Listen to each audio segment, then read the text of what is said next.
Morning, folks. Nice to see so many old familiar faces, not so old, of course. Right, so I hope to, I don't know how your conference is going, mine's going quite well. I've had some interesting talks, lots of 2x2 matrix, lots of circles, diagrams and stuff. And you'll see in a moment that I want to take a slightly different look at project management. To perhaps spark your interest. So if you're a practitioner, perhaps you'll see project management slightly differently. And if you're a researcher, perhaps then you might think of adopting some of these research methods in your research, your practice. So I've got some notes that I'm going to crib from because I am tempted to wander off a lot. So this sort of keeps me on track. Okay. So this is the rather long title, but the intention of this paper is to introduce project management, as I said, to in this particular way, to existentialism and evolution. So these are two similar principles. In fact, one is a scientific principle, one is a philosophical doctrine, but they have much in common. What they do offer is a contradictory view to the way that we sort of have a predestined understanding of how the world's going to, how life is and how the world's going to sort of unfold, the living experience. And particularly it contradicts a lot of our understanding that we have of project management and how that is intended to unfold. So there's an old saying, fish discover water last. And what it means is that they are so immersed in it that they really don't see it. It's part of their reality. What I'm going to say here is that we don't see projects and we don't see project management. In fact, we are immersed in it to such an extent that it blinds us from seeing. So, who's seen The Matrix? Oh, I need more hands on that. Okay. Who understands The Matrix? I'm going to show you a 2-second slide, 2 minutes of a clip from The Matrix, and it's pretty much relevant and sets the scene for my talk this morning. The Matrix is everywhere. It is all around us.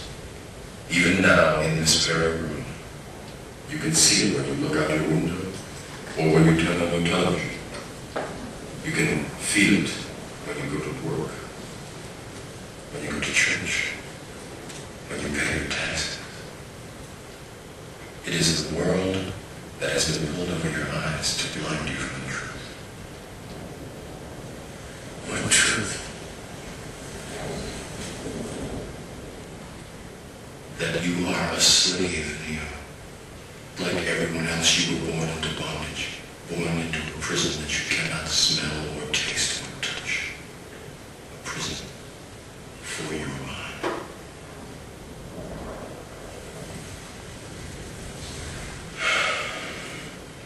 Unfortunately, no one can be told what the Matrix is.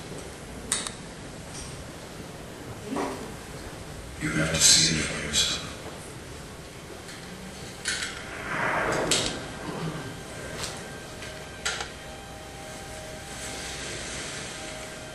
This is your last chance. After this, there's no turning back.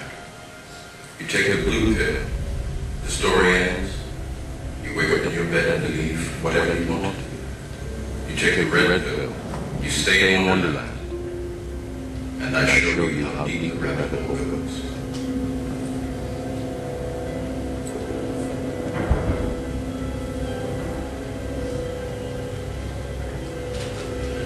Remember, all I'm offering is the truth, nothing more. Alright, so you took the red pill. So I put the, metaphorically, the red and the blue pill there for you. And my intention is that we are going to take the red pill and see how far down this rabbit hole goes. So for Neo, the pill represents a piece of software. For us here, the red pill represents existentialism and evolution. We're going to apply those two. So that will be the effect, if you like, of the red pill washing over us. What I want you to do, and what I'm going to do, is I'm going to look at projects, and not from the project manager's point of view, not from the stakeholder's point of view. That's been done a lot. I'm going to look at project management from the project's point of view. So I want you to suspend for a moment that you are in fact involved in project management. In fact, that you are humans, in fact. What you're going to do is imagine that you are a project. And we're going to try and see how the world looks from a project's point of view. So, as a project, you're a conceptual being with certain describable features which are conveniently vague enough to be an advantage to your survival. As you move through space and time, you consume money, materials, resources, and the time and energy of humans, and convert these into products and services that prove useful to humans. In the process of this delivery, you produce products and services that generate waste, of course, which humans find distasteful.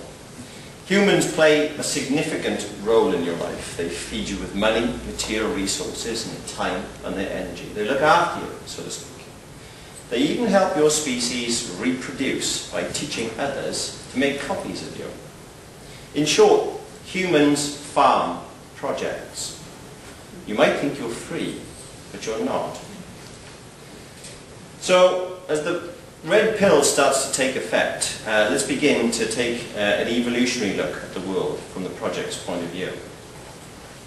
So, evolution argues that species change, they evolve over time because certain varying features or traits vary in offspring, and they get selected for their beneficial effects.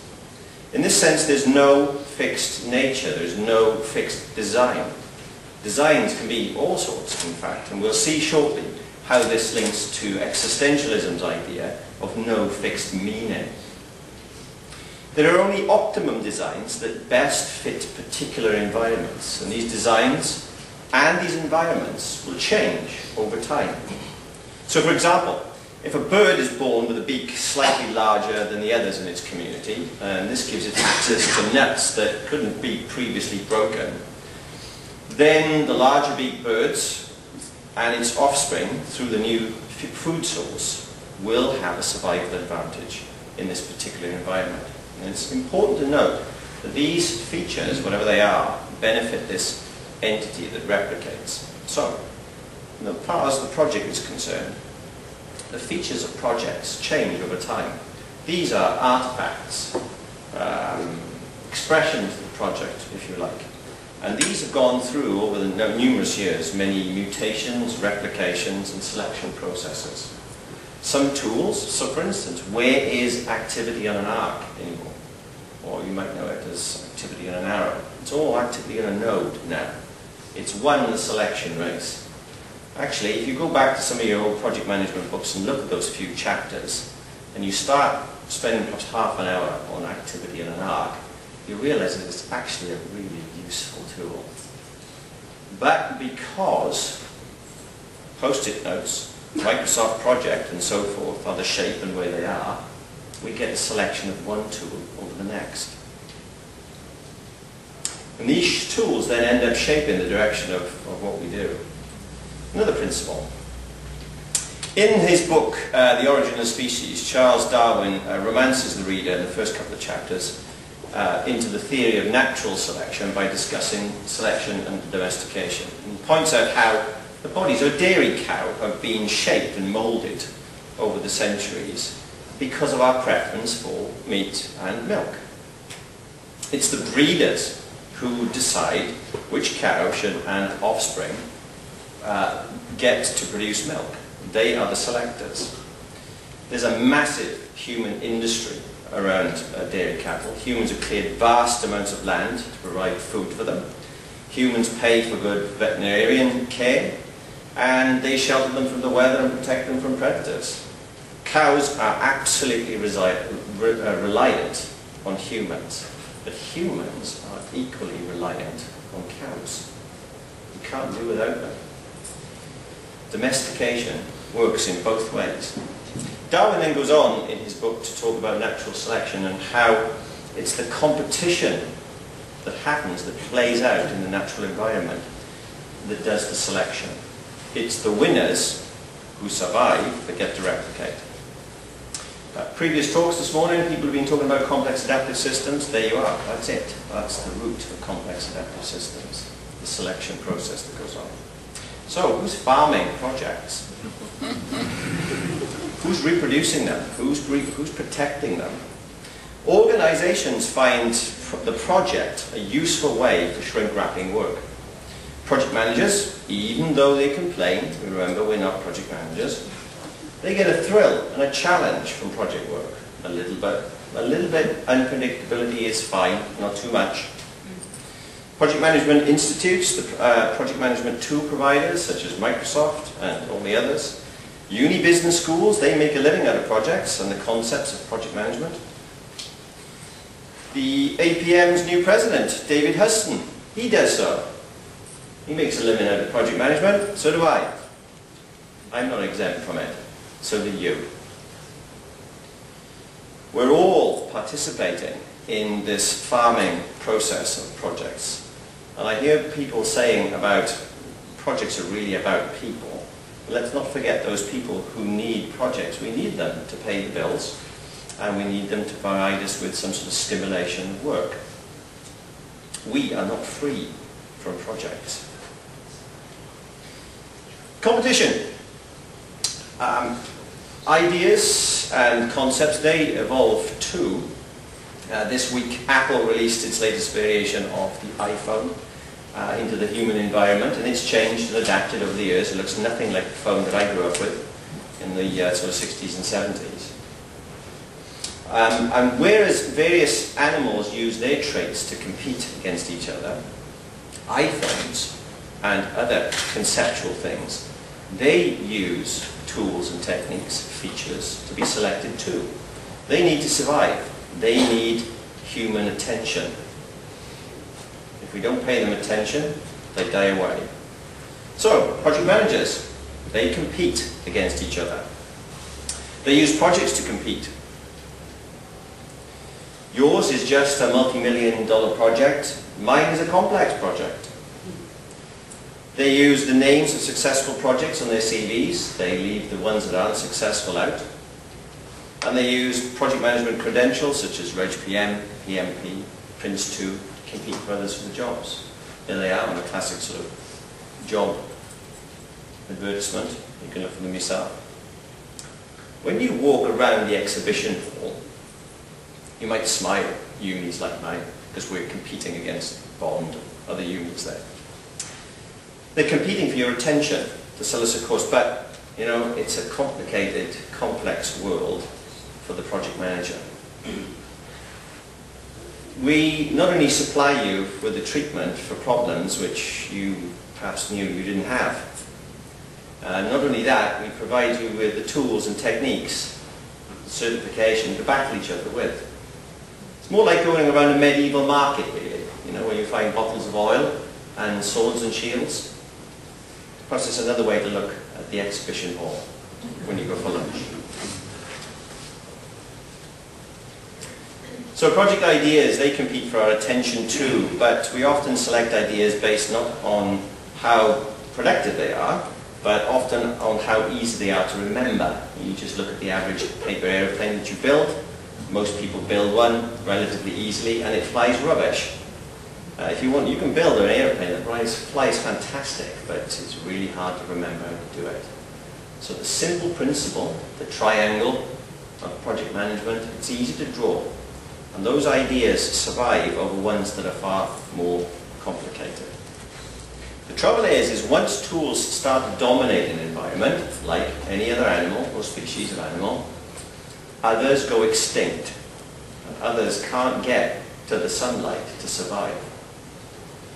So, let's move on with our, there we are, there's these sort of classic, some of these ideas that spread, and the ideas that spread is the ideas of how to draw a Gantt chart, how to draw an activity on a node diagram as opposed to an activity on an arc one. They're easier to pass on. So let's continue with the red pills effect and look at the existential approach. If you want to look at more information on this sort of stuff, I'd recommend Svetlana's and Dana Hudson's book. There's a whole bunch of papers in there, and they again lead you off down another rabbit hole with lots of other people within that book. But basically what they do is they take this existential approach, they call it a critical approach, but I'd call it an existential approach. I'm not really wedded to the title, but it sort of explains the route of a lot of the authors of their sources. It's more of a philosophical movement than it is a philosophical doctrine. People argue over the definitions about who is and who isn't one. A number of old sort of authors back in the turn of the century, people like Michel Foucault, Martin Heidegger, Sartre, and so forth. But basically what they talk about is meaning and how meaning is created. Foucault talks about how structures around us, physical structures, buildings, processes, techniques, reinforce these ideas that we have about things. What does connect the two is this pervading concept that goes throughout existentialism, and that is existence precedes essence. And what that means is that meaning is attributed after the fact. So have a think about this. If we unpack this point for a little bit further, from an evolutionary point of view, if you look at you and me in this room, the design hasn't changed for the last 200,000 years. You and I are basically built in the same way, the same structure as Ugg and Mrs. Ugg 50,000 years ago. What has changed is the software that we're running. We learned to run the software differently. We are tool makers. And we make tools. We make tools that are physical tools, from hammers and axes to computers and rockets. We make social tools, farming, cultures, that sort of stuff. We make brain tools, ways of thinking about things, ways of exercising your brain tools, if you like. How they affect your brain and how they affect others. But for all these pluses, there is a downside to this. And one of these is the pervading concept of intentionality. Humans walk around tapping things. They do things like, I wonder who made that. I wonder who made this. And the trouble is that fires off when you look at the natural world as well. And you look at trees and you look at butterflies and you think, oh, who made that? How did they make this? There's another thing that leapfrogs off this, and it's not only who made it, but why did they make it? Now, so what is it made for? And humans ascribe this to not only themselves, but to the tools and artifacts around that. But what we get from existentialism is this idea that existence precedes essence. So what I'm saying here is that we assume something is conceptually, we have an idea for something and then we go and make it. But that's not in fact what happens. What happens is we grab something from the environment and we put it to new use. It exists first, then we ascribe it some meaning. So nobody built the pebble, but the pebble, whilst it happens to be around, proves to be quite useful. And then we ascribe it some meaning. We use it as a hammer. And then whilst we're hammering, it cracks and we get a sharp edge. And, that's interesting, we can do something with that. So we adapt things as they go along. We call this inventing. Intentionality fires off in projects too. We look for meaning in things all the time. Why did the project succeed? Why did it fail? How do you make a good project manager or a good complex project manager? What traits do they need? How are we going to profile those? How do we find tools for them? Sue Kershaw, in her talk yesterday about the Olympic delivery authority, made an interesting existential comment, I'm not sure if you noticed that, about how they started work on things even before they had a brief. Now, what's happening here is by starting the work, they're starting to ascribe meaning. They're starting to create meaning. And that's, in themselves, they start to set their own direction. They create the meaning or become a foundation part of this. So think about how project management professional institutes are formed, or any institutes for that matter. I know lots of research institutions that get the name, the badge, and the letterhead paperwork, and then spend the next couple of months thinking about what it is they're supposed to be thinking about. Now, that's not only just research institutes, that's lots of things. you can count the project management institutes that way too.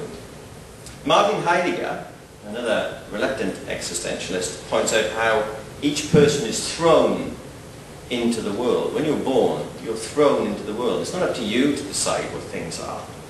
It's already been decided for you. The culture has decided it for you. You see, as a project manager, it's not up to you to decide what a project is. It's already there. There's a whole culture before you that's had a go at this. And it's all in the book, or books, or whatever they may be. You can't decide what earned value is. You can't decide what the life cycle is. It's all mapped out. Meanings are already there. They're passed on from generation. And we see this also with people trying to define. So the Institute of Project Managers need to define. They need a definition. It is their claim for authority for what a project is. Without defining a project, it cannot exist with any credible length of time. This Institute of Complex Project Management, they are scratching around for a definition for a complex project. They need it. It is there to give them their authority.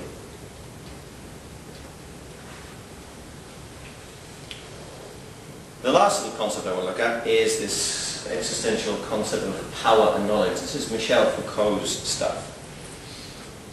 Well, now we're talking about who passes this sort of information on. So Foucault presents the idea of power knowledge, but he doesn't sort of mean power/knowledge. What he means is it's the same thing. Power and knowledge are the same thing. You cannot have power without knowledge, and there is no knowledge without some sort of power entity.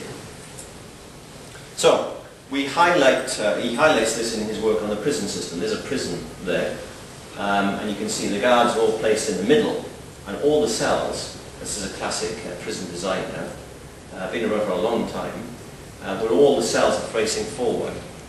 And the idea here is that the guards get their power from knowing exactly what all the prisoners are doing all the time. Everything is under scrutiny.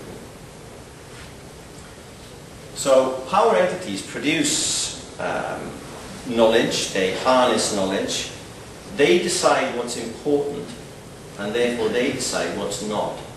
So you look at the book, the Pinlock book, or any other textbook for that matter, and in there's some sort of claim to what's important. And also, by definition, your selection working, what's not. So whilst we're looking in one direction, we're also not looking in another. The project has undergone this reification, this naturalization. It's considered universal, pervasive, something real, something social, and there are social mechanisms and constructs that reinforce this over and over again. I hope you can see your badge here. I can look around the room and I can almost spot everybody from each one of these badges. It's the professional institutions that keep on stating what these things are. It's the project management journals, it's the project management standards, it's the textbooks, it's the courses. They need these terms to claim their authority. The construct of the project and project management provides this sort of technology for power. It's a way of controlling the work environment, controlling worker behaviour. Starting to sound like a union member now, but not really. Damien Hodgson in that book nicely sums it up, and he puts it as project management can be viewed as a 19th century bureaucratic process steeped in coordinating and controlling activities with disciplinary powers that have a subjugating effect on the workforce. So my closing remarks, and I'm going to leave this screen up here just to sort of let some of those labels sink in for a moment. That these power entities use the construct, they use this idea of the project to encourage us to apply this construct to all areas of work. You've probably heard it in all the talks here at this conference. You can apply project management everywhere now. Political campaigns, war, health initiatives, and so on. It's a marvellous way of spreading the idea. Controlling behaviour, therefore. Not only do they own the keys to the profession, they own the gates as well. They, clicking back to the matrix for a second, they are the machines. They're the financial machines. That's their structure. That build this project management matrix that all those project managers out there are plugged into. All right, that's my piece.